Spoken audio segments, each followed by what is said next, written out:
Good morning everyone. आज हम पढ़ेंगे क्लास 11th में चैप्टर नंबर 8 सेल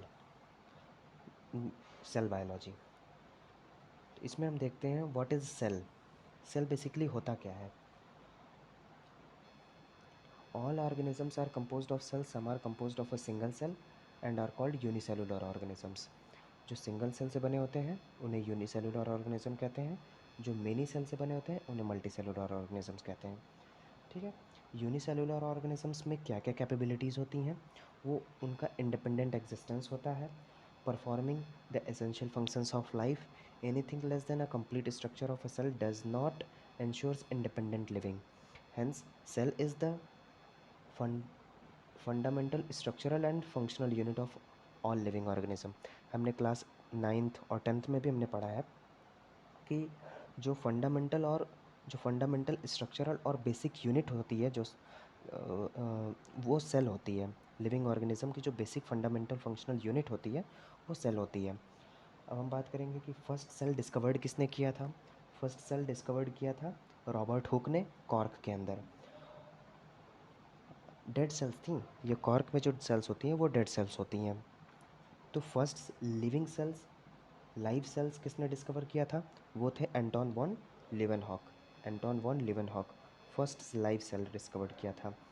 और रॉबर्ट ब्राउन ने डिस्कवर किया था न्यूक्लियस। ठीक है। अब बात करते हैं हम सेल थ्योरी की। तो 1938 में मैल्थस स्लेडन बॉटनिस्ट थे, जर्मन बॉटनिस्ट थे, examined a large number of plants and उन्होंने लार्ज नंबर ऑफ प्लांट्स को एग्जामिन किया और उसमें observe that all plants are composed of different kind of cells which forms the tissues of the plants. At the same time उसी समय पे Theodore Shawn जो कि जूलॉजिस्ट थे, इसकी एक ट्रिक मैंने बनाई है। जो जूलॉजिस्ट होते हैं तो वो जूलॉजी में हम किसकी स्टडी करते हैं, एनिमल्स की स्टडी करते हैं। और थियोडर शॉन, हम लोग इसको हम मैंने ट्रिक बनाई है ऐसे जनरली। तो थियोडर शॉन शॉन शॉन को एक तरह से अगर हम देखें, जैसे संस्कृत में या हिंदी में हम लोग अगर बोलते हैं तो शॉन को हम लोग डॉग बोलते हैं ना, डॉग के रेस्पेक्ट में। तो डॉग क्या है, एनिमल है। तो थियोडर शॉन ने क्या थे, ब्रिटिश जूलॉजिस्ट थे ना। ये एक ट्रिक के बेसिस पे है, ऐसे विथ ड्यू रेस्पेक्ट है इनकी, बस ऐसे ही याद करने के पर्पज़ से ऐसे पूछा जाता है कि ब्रिटिश जूलॉजिस्ट कौन थे, तो थियोडर शॉन। और जर्मन बॉटनिस्ट कौन थे, तो मैल्थस स्लेडन। शॉन से जूलॉजिस्ट याद रहेगा ऐसे। ठीक है। डिफरेंट कहाँ थे हम लोग, हाँ, Theodor Schwann zoologist study different types of animal cells and reported that cells had a thin outer layer. Today जो हम लोगों ने एनिमल सेल जो होता है उसके ऊपर एक थिन आउटर लेयर होती है, उसे हम बोलते हैं प्लाज्मा मेम्ब्रेन। आज हम जानते हैं plasma membrane. He also concluded based on his studies on plant tissues that the presence of cell wall is a unique character of plant cells. जब सेल वॉल पता चल गई तो सेल वॉल पता चला कि ये प्लांट्स में होती है और सेल वॉल एब्सेंट होती है एनिमल्स में। तो जब सेल वॉल एब्सेंट होती है तो कौन सी आउटर लेयर होती है एनिमल्स में, वो होती है आउटर लेयर सेल मेम्ब्रेन। ये किसने बताया था, थियोडर शॉन ने बताया था। Schwann propose the hypothesis that the bodies of animals and plants are composed of cells and product of cells. ठीक है। हाइपोथेसिस प्रपोज किया था, plants are animal composed of cells and cell products. ठीक है। Schleiden and Schwann together formulated the cell theory. This theory, however, did not explain as to how new cells were formed. जो ये theory थी, जो cell theory ने उन्होंने propose की, वो ये नहीं बताती थी कि जो नई सेल्स हैं वो कहाँ से आई, वे आर फॉर्म्ड, न्यू सेल्स कहाँ से आई, ये इनकी थ्योरी नहीं एक्सप्लेन कर पाती थी। तो इसके लिए एक नए साइंटिस्ट आए, रोडोल्फ वर्च्यू जिनका नाम था। रोडोल्फ वर्च्यू 1855 में आए। उन्होंने फर्स्ट एक्सप्लेन किया सेल डिवाइड करती है एंड न्यू सेल उन्होंने बताया कि जो नई सेल्स होती है वो डिवाइड करती है और नई सेल्स बनाती है from from pre existing cells से। जो पिछली सेल्स है वही डिवाइड करती है और नया सेल्स बनाती है। उसे इन्होंने एक टर्म दिया, ये बहुत इंपॉर्टेंट टर्म है, इसे याद रखना है, ओमनी सेलुला ई सेलुला करके। He modified the hypothesis of Sladen and Schwann to give the cell theory a final shape. Correct है? Cell theory as understood today is all living organisms are composed of cells and product of cells. All cells arises from pre-existing cells. ठीक है, ये important point है, ये याद रखना है. ठीक है, अब हम एक ओवरव्यू लेंगे ऑफ सेल्स का. एक ओवरव्यू ऑफ सेल्स देखते हैं हम लोग कि जो अनियन सेल्स होती है, the onion cells which is typically plant cells, एक प्लांट सेल्स हैज़. कैसे पता चला प्लांट सेल्स है? क्योंकि उसमें एक सेल वॉल होती है ना, सेल वॉल होती है उसमें as its outer boundary, and just within the cell membrane, just within it is the cell membrane. Cell membrane just cell wall के नीचे होती है, क्योंकि वो प्लांट है. अनियन एक प्लांट है, इसलिए उसमें सेल वॉल है. अगर वो एनिमल होता, अगर उसकी जगह, अनियन की जगह अगर कोई एनिमल होता, तो सेल वॉल नहीं होती. Cells that have membrane bound nuclei are called eukaryotic, whereas that lack a membrane bound nucleus are prokaryotic. U का मतलब ही होता है ट्रू. U का मतलब होता है, U का मतलब होता है ट्रू. U का मतलब होता है ट्रू, और कैरियन का मतलब होता है न्यूक्लियस. कैरियन का मतलब होता है न्यूक्लियस. तो जिसमें ट्रू न्यूक्लियस, यूकैरियोट्स का मतलब होता है ट्रू न्यूक्लियस, जिसमें ट्रू न्यूक्लियस पाया जाएगा उन्हें बोलेंगे यूकैरियोट्स. प्रो का मतलब होता है एंशियंट. एंशियंट, ठीक है, ये समझ जाइएगा आप, एंशियंट है. ठीक है, और कैरियन का मतलब अगेन न्यूक्लियस. ठीक, न्यूक्लियस. तो प्रो का मतलब होता है एंशियंट या पुराना. तो प्रो कैरियोट्स पहले के, उसमें न्यूक्लियस नहीं होता. ठीक,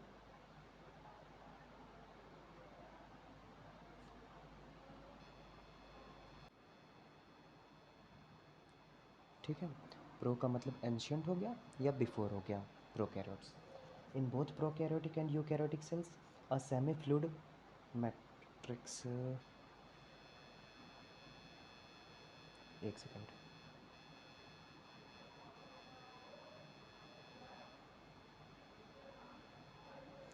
चाहे कोई भी सेल हो, चाहे प्रोकैरियोटिक हो चाहे यूकैरियोटिक हो, उसमें ये सेमी फ्लूइड मैट्रिक्स, जिसको हम साइटोप्लाज्म बोलते हैं आज के डेट में, वो साइटोप्लाज्म प्रोकैरियोट्स में भी होगा और यूकैरियोट्स में भी होगा. Occupies the volume of the cells. और साइटोप्लाज्म को ही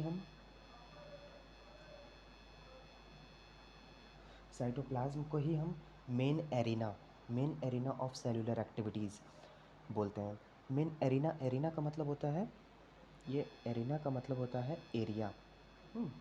एरिया या प्लेस, प्लेस लिखते हैं, प्लेस. ठीक है. सेलुलर एक्टिविटीज़, एक्टिविटीज़ का मतलब होता है, एक्टिविटीज़ से यहाँ मतलब है मेटाबॉलिक एक्टिविटीज़. तो जो साइटोप्लाज्म है उसमें वो प्लेस है, साइटोप्लाज्म वो प्लेस है जहाँ पे मेटाबॉलिक एक्टिविटीज़ होगी, बोथ प्लांट और एनिमल सेल्स में. ठीक है. Various chemical reactions occurring in it to keep the cells in the living state. यहाँ पे जो केमिकल रिएक्शंस होती हैं, वो सेल्स को लिविंग बनाए रखने में हेल्प करती हैं, लिविंग स्टेट मेंटेन करती हैं. Besides the nucleus, the eukaryotic cells have other membrane bound distinct structures called organelles. जो यूकैरियोटिक होंगे उसमें ऑर्गेनेल्स होंगे. ये न्यूक्लियस हो गया, इससे लग के आपका एंडोप्लाज्मिक रेटिकुलम होगा, गोल्जी बॉडी होगी, वैक्यूल्स होंगे, सेंट्रियोल्स होंगे, ये सब होंगे. Like endoplasmic reticulum, Golgi complex, lysosome, mitochondria, microbodies, ये सब होंगे. और जो प्रोकैरियोटिक सेल्स होंगी उनमें ये सारे मेम्ब्रेन बाउंड स्ट्रक्चर्स एब्सेंट होंगे. पक्की बात. Ribosomes are non membrane bound organelles found in all cells. Ribosome एक ऐसा ऑर्गेनल होता है जो कि प्रोकैरियोट्स में भी पाया जाएगा और यूकैरियोट्स में भी पाया जाएगा. ये इंपॉर्टेंट क्वेश्चन है कि कौन सा membrane bound organelle, sorry, ribosome non membrane bound होता है. इसीलिए ये यूकैरियोट्स में भी पाया जाता है और प्रोकैरियोट्स में भी पाया जाता है, क्योंकि प्रोकैरियोट्स में मेम्ब्रेन बाउंड ऑर्गेनल्स तो होते नहीं हैं, तो और राइबोसोम है नॉन मेम्ब्रेन बाउंड, तो राइबोसोम यूकैरियोट्स में भी होगा और प्रोकैरियोट्स में भी होगा. तो राइबोसोम फाउंड, आगे देखते हैं. Within the cells ribosomes are found not only in the cytoplasm but also within the two organelles. Cytoplasm में ही नहीं, वो दो और ऑर्गेनल्स हैं जिसमें पाया जाएगा। एक तो होगा क्लोरोप्लास्ट प्लांट्स में, क्लोरोप्लास्ट प्लांट में होता है, और mitochondria and on rough endoplasmic reticulum. जो राइबोसोम होगा वो साइटोप्लाज्म में तो पाया ही जाएगा, लेकिन क्लोरोप्लास्ट में भी पाया जाएगा, माइटोकॉन्ड्रिया में भी पाया जाएगा, और जो एंडोप्लाज्मिक रेटिकुलम होगा उसके ऊपर राइबोसोम लगा होगा। उसके अगर ऊपर राइबोसोम लगा होगा तो उसे हम बोल देंगे रफ एंडोप्लाज्मिक रेटिकुलम। अगर राइबोसोम नहीं होगा तो उसे ही हम स्मूथ एंडोप्लाज्मिक रेटिकुलम बोलेंगे, ठीक है। Animal cells contain another non-membrane bound organelles called centrioles, which helps in cell division. Centrioles animal cell में प्रेजेंट होता है, ठीक है, प्लांट सेल में नहीं होता है, ठीक है। सॉरी, जो सेंट्रियोल होता है वो एनिमल सेल में प्रेजेंट होता है। अभी प्लांट सेल का हम बाद में पढ़ेंगे, अभी अगर बताऊँ कंफ्यूज हो जाएंगे हम सब। डाउट मत रखना, प्लांट सेल में नहीं होता है, हम बाद में पढ़ेंगे, जब सेंट्रियोल पढ़ाएंगे ना तो उसमें एकदम डिटेल से पढ़ेंगे। प्लांट सेल में नहीं होता है, एनिमल सेल में ही होता है, क्लियर रखना इस चीज़ को। Cells differ greatly in shape, size, activities. For example देखें, माइकोप्लाज्मा स्मॉलेस्ट सेल है, ये बहुत पूछा जाता है। Smallest cell mycoplasma is the smallest cells, are only 0.3 micrometer in length, while bacteria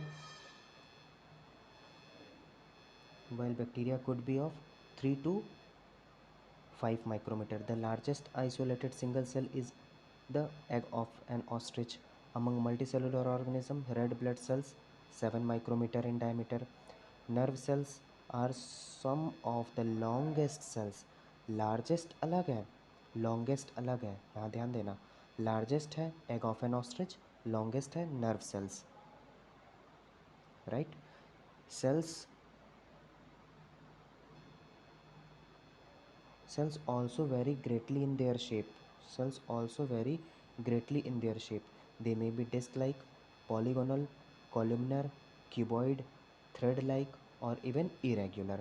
The shape of the cells, the shape of the cells may vary with the functions they perform. Prokaryotic cells. The prokaryotic cells are represented like bacteria, blue-green algae, mycoplasma, PPLO, pneumonia-like organisms. They are generally smaller and multiply more rapidly than the eukaryotic cells. जो prokaryotes होते हैं वो fast multiply करते हैं then eukaryotic. They may very greatly in their shape and size. The 4 basic shapes of bacteria are Bacillus rod-like, coccus spherical, Vibrio comma-shaped, and Spirillum spiral. The organizations of the prokaryotic cells is fundamentally similar even though prokaryotes exhibit a wide variety of shapes and functions. All prokaryotes have a cell wall surrounding the cell membrane. The fluid matrix filling the cell is the cytoplasm. There is no well defined nucleus. पक्की बात, अभी पहले बता चुके हैं इस चीज़ को. The genetic material is basically naked. पक्की बात है. जब जेनेटिक मटेरियल कहाँ प्रेजेंट होता है, न्यूक्लियस के अंदर ही तो होता है. जब न्यूक्लियस में ही सेल मेम्ब्रेन नहीं है तो जेनेटिक मटेरियल तो वाइड स्प्रेड होगा ही, नेकेड होगा ही, मतलब उसके ऊपर कोई कपड़ा नहीं होगा, कोई लेयर नहीं होगी, तो वो ऐसा ही नेकेड दिखेगा. Not enveloped by the nuclear membrane. In addition to the genomic DNA, the single chromosome circular DNA. Many bacteria have a small circular DNA outside the genome DNA. These smaller DNA are called plasmid. ये बहुत पूछा जाता है, plasmid याद रखना है, ठीक है. The plasmid DNA confers certain unique phenotypic characters such as bacteria to such bacteria. One such character is resistant to antibiotics. In higher classes, you will learn that this plasmid DNA is used to monitor bacterial transformation with foreign DNA. The nuclear membrane is found in eukaryotes. No organelles like the ones in eukaryotes are found in prokaryotic cells. कोई भी organelle जो eukaryotes में होगा वो prokaryotes में नहीं होगा, accept ribosome. Ribosome को छोड़ करके. राइबोसोम एक ऐसा ऑर्गेनल है जो यूकैरियोट्स में भी होगा और प्रोकैरियोट्स में भी होगा। पक्की बात। Prokaryotes have something unique in the form of inclusions. A specialized differentiated form of cell membrane called mesosomes is the characteristics of prokaryotes. These are essential enfolding of cell membrane. mesosomes होता क्या है? ये outer membrane cell wall हो गई। ये जो cell membrane है बना रहे हैं, इसमें ये जो इनफोल्डिंग है इसे ही बोलते हैं मीसोसोम्स। ठीक है, इसको बोलते हैं मीसोसोम्स। ठीक है, मीसोसोम्स बोलते हैं। अब cell envelope and its modifications. Most prokaryotic cells, particularly the bacterial cells, have a chemically complex cell envelope. The cell envelope consists of tightly bound three-layered structures. The outermost glycocalyx followed by the cell wall and then the plasma membrane. Although each layer of the envelope performs distinct functions, they act together as a single protective unit. Bacteria can be classified into two groups on the basis of difference in the cell envelope and the manner in which they respond to the staining procedure developed by gram scientist का नाम है ना, ये scientist हैं। Those that take up the gram stains called gram positive, and जो नहीं ले पाते हैं उस स्ट्रेन्स को, जो नहीं ले पाते हैं उन्हें ग्राम नेगेटिव बोल दिया। जो ग्लाइकोकैलिक्स बनी हुई है, glycocalyx differs in composition and thickness among different bacteria. It could be loose sheath होगी तो स्लाइम लेयर होगा, और अगर थिक और टफ होगी तो कैप्सूल होगा। द सेल वॉल है, जो सेल वॉल है determines the shape of the cells. जो सेल वॉल है वो शेप डिटरमाइन करती है और प्रोवाइड करती है strong structural support to prevent the bacterium from bursting और कोलैप्सिंग। जो सेल वॉल है वो बैक्टीरिया को बस्ट होने से बचाती है। The cell membrane is semi permeable in nature and interacts with the outside environment. This membrane is similar structurally to that of the eukaryotes. A special membranous structure is the mesosome that is formed by the extensions of the plasma membrane into the cell. अभी ऊपर भी हम देखे थे, कहाँ गया वो, ये रहा। क्या था हमने पढ़ा था? Specialised differentiated form of cell membrane called mesosomes is the characteristics of prokaryotes. These are essentially infolding of cell membrane. अब देखो सेल, ये जो मीसोसोम होता है ना, इसका बहुत इंपॉर्टेंट है ये, मज़ा आएगा। These extensions are in the form of vesicles के फॉर्म में हो सकता है, ऐसे हो सकता है, ट्यूब्यूल्स या फिर ट्यूब्स के फॉर्म में हो सकता है, या फिर लैमेली के फॉर्म में हो सकता है। ठीक है, ये हेल्प किस किस में करता है? नंबर एक, सेल वॉल फॉर्मेशन में हेल्प करता है। नंबर दो, डीएनए रेप्लिकेशन में हेल्प करता है। तीसरा, डिस्ट्रीब्यूशन टू डॉटर सेल्स में हेल्प करता है। They also helps in respiration secretion process to increase the surface area of the plasma membrane and enzymatic content. तीन हुआ ये, चार रेस्पिरेशन में, पांचवा सिक्रीशन में, छठा इंक्रीज सरफेस एरिया, और सातवां एंजाइमेटिक कंटेंट। 7 काम है मीसोसोम्स के, ये याद रखना है, बहुत इंपॉर्टेंट है। In some prokaryotes like cyanobacteria, there are other membrane extensions in the cytoplasm called chromatophores. Mesosomes की जगह क्रोमेटोफोर्स होता है, किसमें? साइनोबैक्टीरिया में। which contains pigments. क्रोमा का मतलब ही होता है पिगमेंट्स। ठीक है, बैक्टीरियल सेल्स में भी मोटाइल होते हैं, नॉन मोटाइल होंगे, जिसमें फिल अभी बताते हैं। अगर मोटाइल होंगे, they have thin filamentous extensions, जिसमें फिलामेंटस एक्सटेंशन होगा वो मोटाइल होंगे। From their cell wall called flagella. ठीक है, जो फिलामेंटस एक्सटेंशन होता है उसको बोलते हैं फ्लैजिला। अगर फ्लैजिला है तो वो बैक्टीरिया मोटाइल होगा। Bacteria show a range in the number and arrangement of flagella. Bacterial flagellum is composed of 3 parts. जो फ्लैजिला होता है वो 3 पार्ट से बना होता है। पहला होता है आपका फिलामेंट, दूसरा होता है हुक, और तीसरा होता है बेसल बॉडी। जब हम नोट्स पे पढ़ाएंगे ना, तो इसको बहुत क्लियर एकदम बढ़िया से बता देंगे कि फिलामेंट कहाँ होता है, हुक कहाँ होता है, बेसल बॉडी कहाँ होता है, ये सब। ठीक है। The filament is the longest portions and extend from the cell surface to the outside.